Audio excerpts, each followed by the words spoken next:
Bonjour Eric Sicora et Bonjour. merci d'accorder cet entretien à SFR Sport. Vous avez été nommé entraîneur du RC Lens en remplacement d'Alain Casanova le 21 août dernier. Qu'est-ce qui vous a poussé à accepter cette mission? J'avais déjà accepté il y a 4 ans le job à peu près dans la même situation. En ayant tout fait dans ce club-là, je ne me vois pas aujourd'hui dire non et refuser cette proposition. Donc, ayant connu cet intérim-là il y a quelques années, on y a goûté, on a envie d'y revenir. Donc, aujourd'hui, avec la formation que j'ai eue, le diplôme que j'ai eu avec le BPF, c'était tout à fait logique que je retourne là-dedans. Après, dans des conditions peut-être différentes, parce qu'à chaque fois, c'est dans une saison qui est entamée, avec un groupe qui est en place, et pour remplacer quelqu'un, donc c'est pas chose facile et aisée. Mais bon, on ne choisit pas, hein.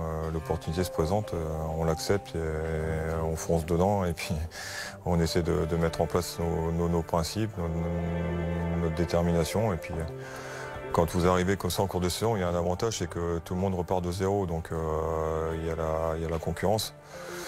Après, mentalement, c'est un groupe qui est touché. Quand vous êtes dernier, il faut retrouver cette confiance, cette volonté de se dépasser les uns pour les autres, de retrouver un collectif fort.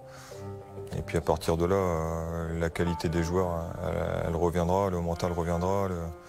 Tout ce qui est positif reviendra, refera surface et puis on repartira de l'avant. Ça va passer par des sacrifices, des efforts, mais aujourd'hui dans le football de haut niveau, si on n'est pas solidaire, prêt à tout donner pendant 90-95 minutes, on n'y arrivera pas. On dit Cavani, mais Cavani aujourd'hui il est le meilleur buteur du championnat de France l'année dernière, mais il fait des courses pour se replacer, pour aider les partenaires. Voilà, on parle de Ronaldo, mais Ronaldo c'est un travail avant les entraînements. Après les entraînements, on n'arrive pas comme ça au niveau sans rien faire. Donc voilà, c'est ces exemples-là qu'il faut prendre, ou dont il faut se servir. Et voilà, c'est aussi aux partenaires de temps en temps de rameuter un peu tout ça, de mettre aussi une avoine, de s'engueuler, mais dans le bon sens du terme, pour le bien de l'équipe. Aujourd'hui, le constat, c'est qu'on est aussi trop passif, quoi. Aujourd'hui, c'est le constat, passif, fataliste. Mais je pense que on va y arriver. C'est un groupe qui bosse, qui est pas très bien dans ses pompes aujourd'hui. Voilà, il suffit d'un bon résultat, d'enchaîner 1 ou 2 matchs, et je pense que ça va repartir. Mais il faut y aller palier par palier. Aujourd'hui, celui qui va me dire ouais, mais les ambitions c'est d'être en Ligue 1 aujourd'hui, stop quoi. Aujourd'hui, il n'est pas question de se dire on va jouer la 5e place. Non, il faut aussi être lucide et se dire aujourd'hui on a 5 matchs, 0 points, et que l'urgence c'est de se sauver de ce fond du classement et regagner quelques places. Aujourd'hui, tout le monde travaille dans le sens où on doit remonter et redorer le blason du RC Lens.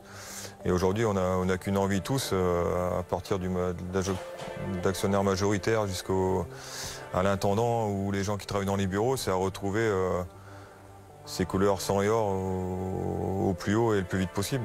Mais il faut aussi que les gens prennent conscience que ça ne se fera pas du jour au lendemain. Aujourd'hui, le chantier il est quand même vaste et il va falloir être patient et ça prendra un peu plus de temps.